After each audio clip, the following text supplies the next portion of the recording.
Hey, what's happening, everybody? It's your man, Dame DNYDC, host of the Two Mics Up podcast. We're back today with another. This is a good. I think this is going to be a great episode.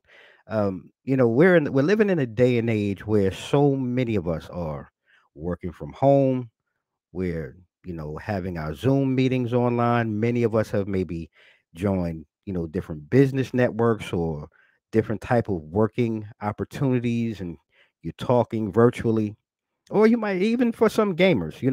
Gaming is still big. I haven't gamed in a while. It's been a hot minute.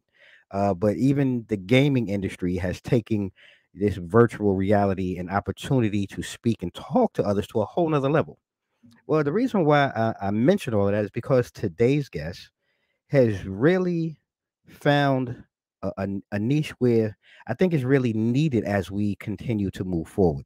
And so many of us struggle from time to time, speaking in front of others. First of all, that's one thing, but now to do it virtually, again, is still another challenge. And the reason why I also wanted to do this show is because a lot of people ask me, "Hey, dang, man, you talk and you do this like like a professional." Like, I've only been doing this for a year and a half. However, I don't know if it's just because I'm a New Yorker, a native New Yorker, born and raised. We really have no fear. And we like talking, man. Sometimes you just go ahead and jump up there, man. Give me the mic, man. Move out the way. We like telling stories. We like giving vivid colors as we speak.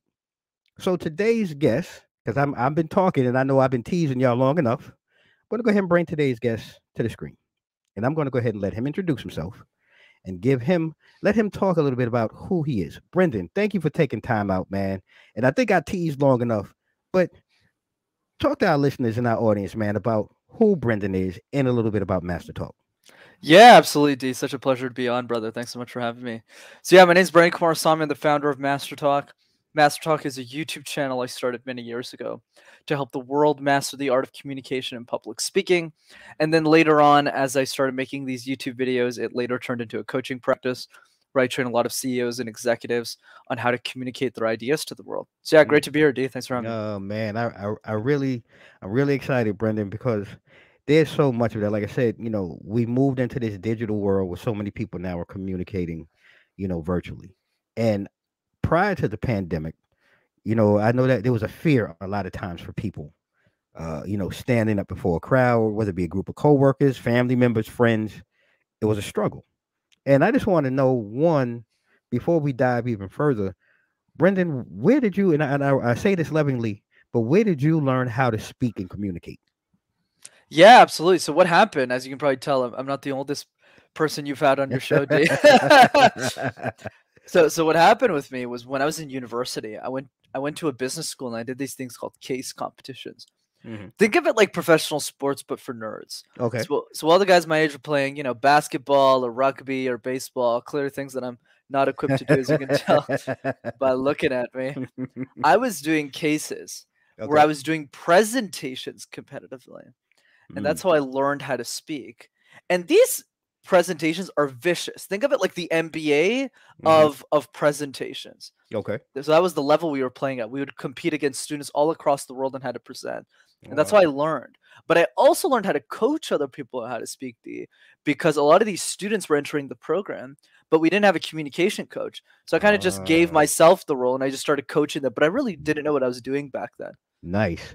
So I mean, so this really was something that you've helped that you were interested in, but you've actually really honed your craft as you've gone along through these competitions, through starting, businesses and coaching others. Then basically. You got it. But I would say for the like I've been coaching for 6 years now. I started when I was Okay. 19. Okay. But the idea, D, is I only turned it into business like 2 years ago. Like when I Mm. initially first started Master Talk, it was mostly just for fun. Like I was already doing really well at corporate. I was working as a consultant at IBM.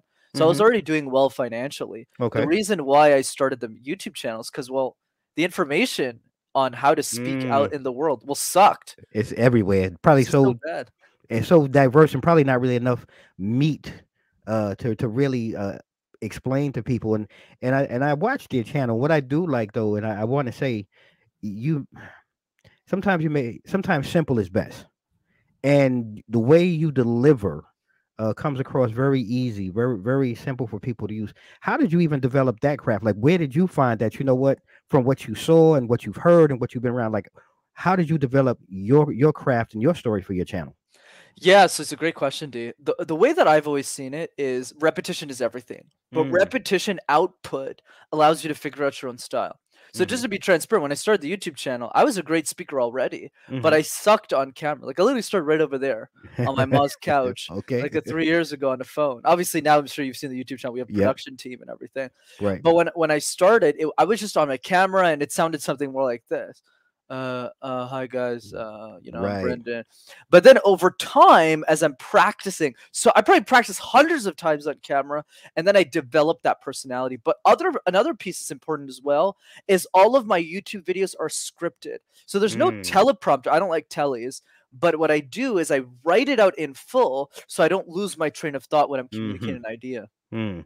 I mean, look, I totally get it. I mean, we follow or have followed a similar practice. I don't do teleprompters or anything like that, but I do like to write things out. I do like to have an idea of where we'd like to go in each episode or each conversation. But a lot of times, just like I said, being a native New Yorker, though, sometimes, like I mean, for a lot of people who may not even know, I mean, we've shared some questions, but I've only asked one question. We've already gone down a different rabbit hole because it's just natural. Sometimes, just the natural conversation too is just the best thing. But the questions I've learned though, or the script, helps keep me on track because I have, my boss over here off screen that people don't see, giving me to try to keep me on track. So it's very good, and I appreciate you sharing that. But I also want to know too, Brendan, when I guess, how do I say, everything that you've talked about, many of us really have a difficult time talking. So many of us, and I just want to know, what was that thing then? Because usually I hear everything that you said, but then what was that one thing that really said, you know what, I have this, and I really need to do this to help others? Absolutely, man. And for me, and I'll keep it really simple. It wasn't some hallelujah moment where I just looked up in the sky and I said, "Hey, it's communication." I didn't grow up with a lot of money. My parents were Right. minimum wage workers at a factory. My goal was never to be an entrepreneur, a YouTuber, or some communication professional. Hmm. It was to be an accountant. Like that was the goal. Oh, okay. So I went to university for that in particular. And the reason I started doing case competitions, D, wasn't so that I could be this great communication coach and appear on a podcast. Like I didn't Hmm. even know what that was. Right. The reason I did it was because all of the great communicators make a lot of money in the business world. Yeah. So it was selfish. It was like, okay, well, if I do these case competitions, all of my buddies are getting all these big corporate jobs. Right. So if I do cases, I'll get better. But after I fulfilled my selfish desire of making money so I could retire my mom, because I didn't want Mm. to work in that factory anymore, Right. I accidentally got really good at communication coaching. And then I used that and then helped the world. So I guess my advice on this Hmm. is find the motivation that is selfish to you. Like, how would Mm. your life change if you're a great communicator? And it doesn't need to be change the world. Obviously now my mission in life is to impact a lot of people, but Right. I'm also acknowledging the fact that maybe that's not a place of your life where you're there. Like for Mm. you, it could just be not you in particular, but someone who's listening could be like, okay, my next promotion at work, cool. Like you'll make an extra Right. 20 grand if you Right. communicate better. So just find Right. that reason for yourself. I like that, and that's what we're really all about here, and what I like, we talk about educate, empower, impact. That's our tagline here. And a lot of things that you've talked about, the education, that empowered you to do something positively to impact others. And I want to kind of jump in and hone in on one thing, because what would be one tip then, let's just say, you would share, let's say with a newbie, somebody who's new, who's trying to embark on their communication journey, whether it be as an entrepreneur, a business owner, whatever. What would you one tip you would maybe share with them to help them to get others really listen and take into their message? Absolutely. So there's different direction we can go in with this, D, but I would say the easiest thing to do is called the random word exercise. So all the random word exercise is you pick a random word like tissue box, Mm-hmm. right? Like mouse pad, like pen, and you deliver presentations out of thin air. But what this exercise allows you to do is it builds up your resiliency as a speaker. Even if there's a lot of tactics I can teach here in this episode, Mm-hmm. the principle matters more, which is in the doing. Do the random word exercise 5 times a day. It'll only take you 5 minutes. And what this does is when you go back into your corporate job, your subject matter expertise, that's stuff you already know. So those presentations will be a lot more easier for you. So that's probably the Mm, easiest thing that people can do right now. man, look. Okay, y'all. I hope y'all got your pen, and if you're watching this, man, go back and replay this and play because I really love that. It's something as simple as a single word repetition exercise. And I'm going to start doing that just because again, I've never heard that before, never even thought to use that. So I'm going to add that to my repertoire as we move forward. So then, Brendan, how, now that we've talked about tips, I want to really delve into Master Talk and really allow you to kind of take a moment to really broaden and educate us first of all on Master Talk itself, maybe a little bit more, and if you could maybe go into some of the services that you provide through Master Talk. Yeah, for sure, D. And before that, one other piece I wanted to say on the random word exercise as well to get people to take action. Because Okay. here's the thing: most people they write that down on a piece of paper, but they don't actually take action on it. They kind of just go, Okay. "Oh yeah, that's cool." Here's my recommendation: do this with Okay. your kids, do this with your niece, do this with your nephews. Mm. Because when you go, like, let's say you give them a word, you say, "Hey, Paul, your word is tissue," and you see them do it, that inspires you to do it more. Right. And that could be a game with the people around you and your family. Mm. So I take like. action on that. It creates that accountability. I But love that. thanks, brother. So yeah, Mhm. going into Master Talk, right? The reason that I started it mostly was to help the world. My mission is I want to help every human being on earth become an exceptional communicator. That's Okay. my big dream. That's why a lot of the money that I make for my coaching business, I reinvested into the YouTube channel so that the public, university students, people who are just getting started in the first jobs, who can't really afford a communication coach, well, they can go on Master Talk and have all Mm. the access and Okay. still be able to learn in a way that I couldn't, because a lot of what I did was trial and error, right? I was just Mm-hmm. making mistakes for 5 years and then I figured it out. And then, of course, when it comes to my services, that's mostly for people I would say who are either executives of companies, think a manager in a company. That would Mm-hmm. be someone who is a coach who wants to scale their coaching business, or someone who's already an entrepreneur, someone who's Mm. already a successful entrepreneur. So for those three specific types of people, I would say, hiring a communication coach makes a lot of sense. Because if you're spending a few $1,000s to Right. level up your communication, you could easily make that money back in a speech. Right. And for those of you who are interested in coaching, no worries. Just come to one of my free trainings. It's over Zoom. It's free, and all you have to do is register for it at rockstarcommunicator.com, and Mm-hmm. we coach people for free on that call, so you can see what we can do. Man, that's awesome. And this really like what I like is though. So a lot of your through your YouTube channel, people do get a lot of opportunity to really take advantage of some of the free series and services that you provide. And what are some of the other things? Because I've seen various other things that you provide, and I don't want you to delve into to all of them, but what are some other things that so like you said, entrepreneurs or senior level managers or people who are speaking, what else do you think that they can probably best find or use from your services? Yeah, absolutely. I would say for those three people in Mhm. particular, coaches, executives, and entrepreneurs, these are people who value their time more than their money. So Right. they say, you know what? I need to invest in a speed coach because I need to work on my game right now, and I want Brendan to help me.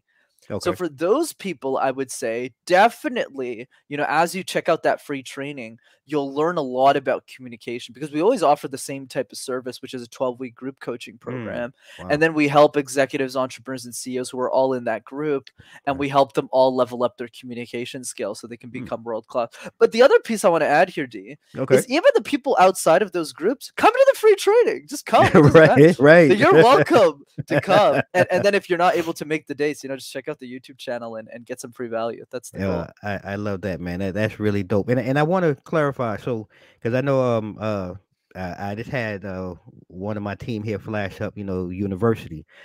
So a lot of people understand. So where are you originally from? Because in the states, some of us don't call it university.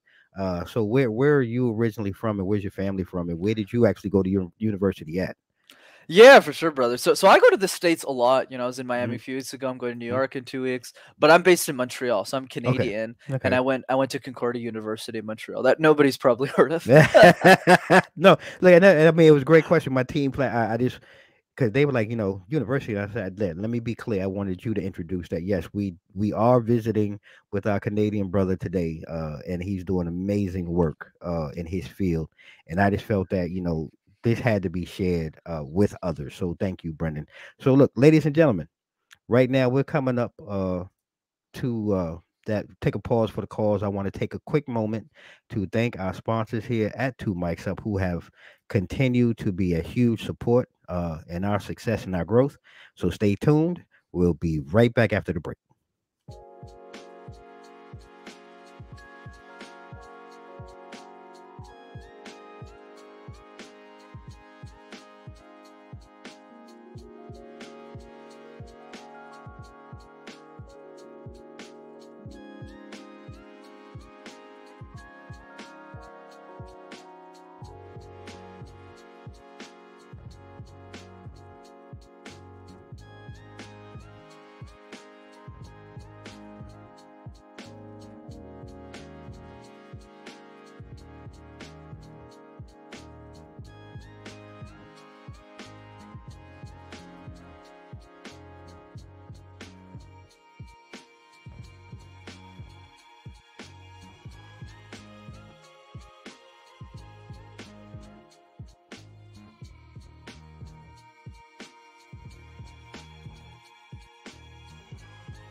Hey, what's happening, everybody? We're back out the break. Look, all I can say is this: for all of you who are trying to get your communication game and your skills to the next level, if you're just tuning in, if you just happen to join, or you fast forwarded, or whatever it is, whether it be on the audio side or on our YouTube side, go back to the beginning. This gentleman today, Brenden from MasterTalk, has really given us some gems.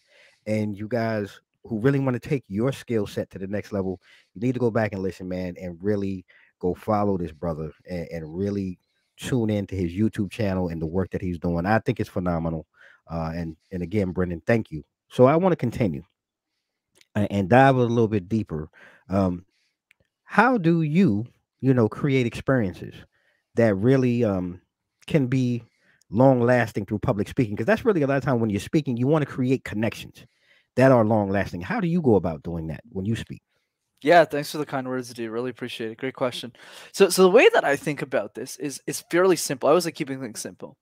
It's all about how many times are we willing to deliver the same experience over and over again? Mm, That's really what it comes down to, right? hmm. So I'll give you an example with the free training that I mentioned earlier. We do the same thing every 2 weeks. It's always Okay. the same one. It's always the same content. And that's the reason why the experience is so good. Another Mm, example I can give you as well is, let's say you take a speaker like Tony Robbins, right? He's probably one of the best on the planet, right? Les hmm. Brown's another great example, Hmm. right? Those two individuals, the reason they're such great speakers is because they do the same speech over and over and over and over and over again.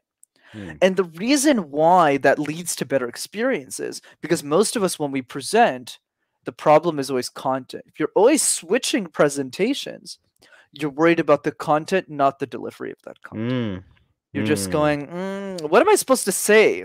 Right. You're thinking. But if you're doing the same thing over and over and over, think about this podcast, this interview Right. right now. Why Right. am I able to answer so confidently? Not because I'm smarter than anyone else, because I've done like hundreds of podcast Right. interviews. So Right. at some point, no one's asked what my favorite fruit is. Do you? No, Really? nobody.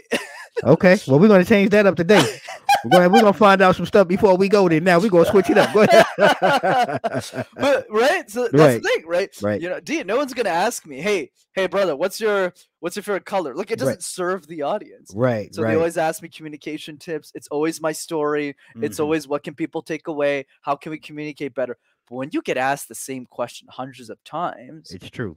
At some point you go, well, I know the answer, so Right. now I'm going to deliver the answer in a way that gets people to take action. So that's how Mm. you deliver everlasting experiences, is you have to have the willingness, like with rappers, you need to have the willingness to do the same song over and Over and over over. and over and over again until you only focus on the delivery. I like that. That man, and I don't want to say common sense, but for me, it is very common sense because you're right. When I think about it now, talking when I do this every day or every week, now it's become second nature because really it is. Even though it's different guests, my delivery, my view, it has become it's natural. It's the same. It's so it's not even rehearsed anymore because I think initially, like I said, I was thinking about, well, what do I say? How do I say it? Well, now it's just I turn the lights on and let's go. So I definitely can relate to that. Um, One of the things though that I found early on, and maybe some other people do, when you're speaking out or in public, sometimes conflict or problems, do arise. When you're presenting or speaking. I'm curious to know from your experiences or what you can share. How do you handle those tough situations? Absolutely. So when we think about tough situations, D, they're always going to happen. But the way that we overcome them is by doing the harder thing. I'll give you an example. Okay. Let's say somebody comes up to us and says, ah, D, I'm really nervous about this presentation that I have to give at work. It's on this topic. These executives are tough. So instead of like reassuring them or petting them on the head or giving a little tickle, what I do instead is to say, okay, here's what we're going to do tomorrow. We're going to have you present a topic that you have no expertise in. I'm Mm, going to throw 5 executives at you, and their only goal of those 5 executives is to rip you apart. So we make the meeting, right, the fake meeting, harder than the actual thing. So when you mm, go into the actual thing, you're like, wow, this meeting was really easy. So the mhm. trick is handle the hard question. I'll give you a funny example. I Okay. remember when I started my podcasting journey and I was trying to guest on shows. You're definitely one of the good ones, Steve. But I remember Thank you. when I started, of course, I was probably like 30 episodes into different shows, and there's this one show that I accidentally, and a huge word on accident, I accidentally said yes to, Uh-huh. called Weirdos.tv, Uh-oh. like the Oh, weird. uh-oh. So I get on the show, and Oh. there's just a dude with you just see his head, and I'm just like, what in the world is going on? And then my face starts moving all across the screen, and then we do a show of 50 minutes, and it's like, what the heck Hell? is going on? But ever since that episode, every interview I've ever done in my life for a podcast was smooth sailing. Because I would jump on, I was like, oh my god, D is like a normal human being.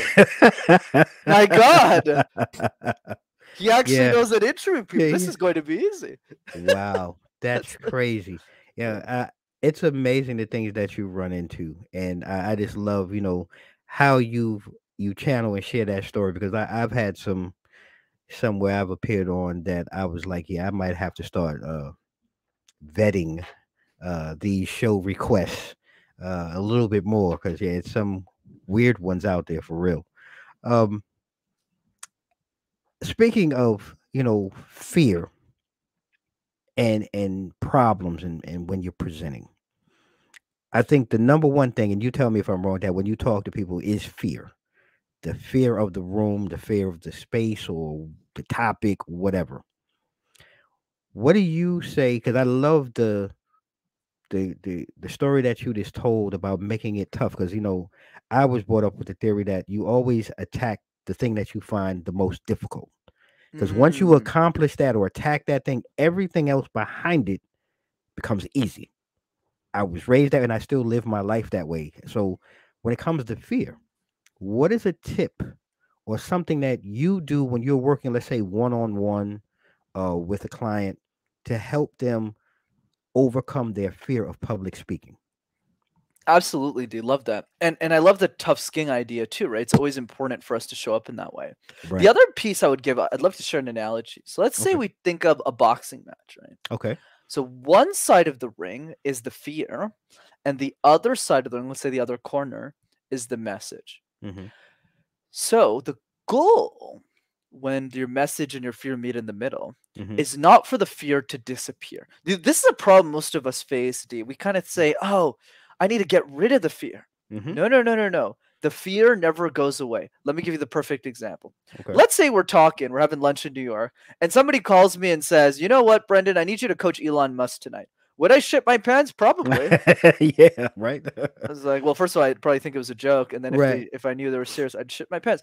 It doesn't matter. I've done hundreds of shows. I've done hundreds of YouTube videos. I've presented so many times, more than most people do in their lifetimes. Yet the fear remains. So the goal, my friends, is not to get rid of the fear, but rather make sure that when your message and your fear meet in the middle of that boxing ring, that your message gets the knockout punch. Mm. So the goal is not for the fear to leave. The goal is to make sure that the message is more important than the fear. And I'm the best example of this. I started coaching CEOs, D, when I was 22 years old. Wow. Who in the world? Obviously, that sounds impressive, but let's play this out a little bit more. Right. It's also scary because a It's lot of gotta my be. clients have lived literally long, Yeah. have worked longer in the company Yeah. than I've been alive. True. True. Right? So what gave me the confidence to press record the first time on my YouTube channel? And I'll tell you, what Please do. gave me the confidence wasn't the fear or getting rid of the fear. I was so scared. I was like, oh my God, I'm in my mom's basement. I'm sharing this stuff. I still am in my mom's basement. Right? But the difference is I pressed record for the 15-year-old girl who couldn't afford me. That's the game. Who else does that 15-year-old girl have? She doesn't have money for a speech coach. She might be Right. growing up in an underprivileged community. And I'm the only person she can relate to because I'm young enough to make the videos. Wow. So it's either she relates to me and learns from me or she learns from nobody, D. That's the key. It's not about getting rid of the fear. It's about making sure that your message is so important that you just knock it out of the park and get it done anyways. Man, that's powerful, Brendan. And I have to ask too, because you bring up really some great points. But one I do want to talk about. So how? Because I know, look, being a little bit older than you, I know there's some in my age demographics that Yeah, are you're like very 30 years old. right. Right. Exactly. You got it. But we're very stubborn sometimes, and we're set in our ways because we've been doing it this way for so long, and because we've been successful, it's going to continue to work that way. But as we know, life does change. Life is evolving. Systems are evolving. Corporations are evolving. So like you said, will you at 22 or 25 now or 26, whatever, dealing with someone who, like you said, has been at this corporation longer than you've been alive, like how do you really break down those walls and create that space where you both get on a even keel where now they're on board with what you're doing and what you're talking about? Right. Great follow-up, D. So the way that I think about this is we have to understand something more important, which is we can't convince everyone. Like, Right. so for every person like you, D, who is like, okay, I believe in Brenden. I took the time to watch his YouTube videos. He has that expertise. Doesn't matter how old he is. He's definitely someone I want on the show. There's Right. going to be 4 other people. This is true with any Right. industry Right. who goes, I don't really see it. And Hmm. that's okay. So I'd say part of that is really focusing our energy on the people who are saying yes. The way that I tell this to my clients in the context of sales is I go, who cares if 99 people say no to you, as long as one of them does, True. right? Yeah, it's True. just one of them says yes, and you True. talk to 10,000 people, you got yourself 100 clients, my man. Like, life Right. is good. Right. But the other piece that I'll say is, what are we doing for the people who are saying yes? So let's say we take this. Now that I got the yes from you, I can either show up and go, yeah, I'm on the show, or I can take this really seriously. Mm-hmm. So it's also about saying, how do we develop the maturity to then coach at that level? Who do I need to be to coach at that level? And then we make up for the gap in age and experience. Yeah. Right. And that's the game. So always ask yourself, this is an easy trick that people can get started with, because I didn't start with CEOs. Start with the person you're most comfortable serving. You don't have to go straight for the prize. Start with people younger than you. When I was 19, I wasn't coaching people who are managers and CEOs. I was coaching, kids. Then I Right. started coaching people my own age. Then I coached people older than me. Then I slowly built up my confidence, and I realized everything I was teaching applied at all the levels. And then I went down to engineer, manager, project manager, Baby vice steps. president. Mm-hmm. And now, a lot of my clientele are C-suite. But the point is, I didn't start there. I started at the bottom. I love that, and everybody, we live in a world that everybody wants it right now. Everybody has this thing where they're going to be C-suite today. They're going to be a millionaire today, and I just love the fact that you're breaking it down. That it's okay. You've got to work at your craft and build up your skill set to be able to walk up that ladder to get to that point. And I really appreciate you taking time, because hopefully someone watching this or listening to this will get that understanding and really put that into practice. I think that's really a lost skill.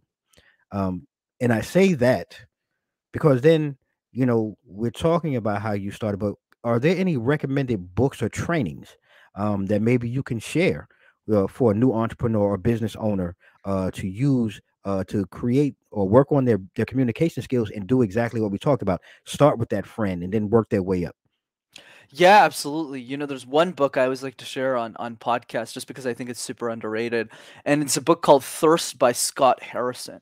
So Okay. Scott Harrison is the CEO of Charity Water. It's a nonprofit he started to help the world gain access to clean water. But the reason I always recommend Thirsty is specifically because of how Scott was able to use messaging and storytelling to raise $500 million for his Oh, charity wow. that's also based in New York City, where Oh, you're wow. based. Okay. So, Okay. and what's great about Scott is it's very tangible. It's Mm, not like, oh, I did this. No, it's like I posted this video. This video led to this result, and wow. this is how we thought about the brand. And we definitely have more budget than someone who's a nonprofit. So Mm-hmm. people should think about it in that way. That's a Mm-hmm. great book. The other resource I would recommend is Toastmaster for those who can't afford a communication coach. So Toastmasters is like 150 bucks a year, and it creates a community. It's a nonprofit, and Mm-hmm. there's clubs around the world, definitely where you're based in New York, and you can join those Toastmaster experiences every week and just meet other people that are excited about communication like you are. Yeah, I'm very familiar with Toastmaster. I think it's an excellent organization. I know some people currently that are in Toastmasters, and they've gotten comfortable and have grown exponentially in their development and presenting and speaking in front of others. So, Brendan, man, today was such an educating and enlightening conversation. And I thank you for taking time out of your schedule to sit down with me, sit down with our audience and talk today. So before we go, can you please share, some of your information, social media information, your YouTube channel, and I'll make sure that we put all of that information down in the bio. But I want to make sure that you get an opportunity to share that with our audience and listeners before we go today. Yeah, absolutely, D. Thanks for a great conversation. So I'd say the two ways to stay connected, super simple. Number one, the YouTube channel. Go on YouTube, type Master Talk in one word, and you'll have access to hundreds of free videos on how to master your communication skills. And the second way to stay connected, if you want to see me in action and coaching people for free, I highly recommend you sign up for one of our free trainings, which is at rockstarcommunicator.com. And all of those trainings are live. They are not recorded webinars. I'm there. I'm coaching people for 90 minutes, and it's a whole lot of fun. So I hope to see as many of you as possible there. Hey, look here, ladies and gentlemen. You heard it here. Get your game together. Get your communication game and your skills together, man. We're moving forward in this whole new digital age. I really believe with this pandemic. And speaking of which, how have things been with you and really with the pandemic that's kind of hitting this world globally? How have you been able to adjust and work through the pandemic, Brendan? Yeah, I got really lucky, D, in the sense that, a lot of the stuff that I do can be done virtually. And I also was employed at a job when the pandemic first hit. Mm, So I've been in business for probably a year now, full time officially, because I side hustled Master Talk until I replaced my income fully. okay. So I would say, in the context of my business as well, all of my work was done virtually before that too. Mm-hmm. The only thing I really had to adapt that I struggled with was networking, Mm-hmm. because I couldn't meet people in person anymore, and the in person energy is a lot easier. Yep. So, but I'm glad now that the pandemic is winding down, so now I can go back to flying, jet setting to places and meeting people in person. Well, man, I look forward to it, man. And hopefully one day we'll have the opportunity to meet in person. And speaking of which, we're gonna throw a curveball. So, favorite color is Blue. Oh, blue? of Okay. course. Okay, blue all day long. All right, favorite city you've ever been to? Mm. Columbus, Ohio. Surprisingly, that's where I met my Really? business partner. It's what changed my life. Oh So wow, yeah. that was one of those I would have never expected. Me See, neither, man. Columbus, you getting the shout out here on Two Mics Up from my man Brenden. And before last one, favorite food. Favorite. My mom's cooking. I mean, there's so much. There's Uh, roti. That's so good. People should check that out. all right, mom. Shout out to mom. Mom holding it down in the kitchen, man. We really appreciate mom. Hey, look, Brenden, again, thank you, man. It's been a blast. I really enjoy you, man. Continue success in everything that you do. Um, you're always welcome here on Two Mics Up. Anything that you have going on in the future, anything you'd like to share, contact us, man, and we'll definitely have you back on. All right. Appreciate it, D. Thanks so much for having me. No problem, my brother. Look here, ladies and gentlemen. Well, that's it for today's show. You can always follow Two Mics Up online at www. Too many W's, but y'all know twomicsup.com. You can follow us across our social media, IG, Facebook, Twitter, and YouTube at Two Mics Up. And if you haven't done it already, make sure you go ahead down there to the bottom, hit that subscribe button, and don't leave without hitting the bell so that you can get notified of all the newest content coming to you from us here at Two Mics Up. And like we always do at this time, stay safe, stay blessed. Mike's out.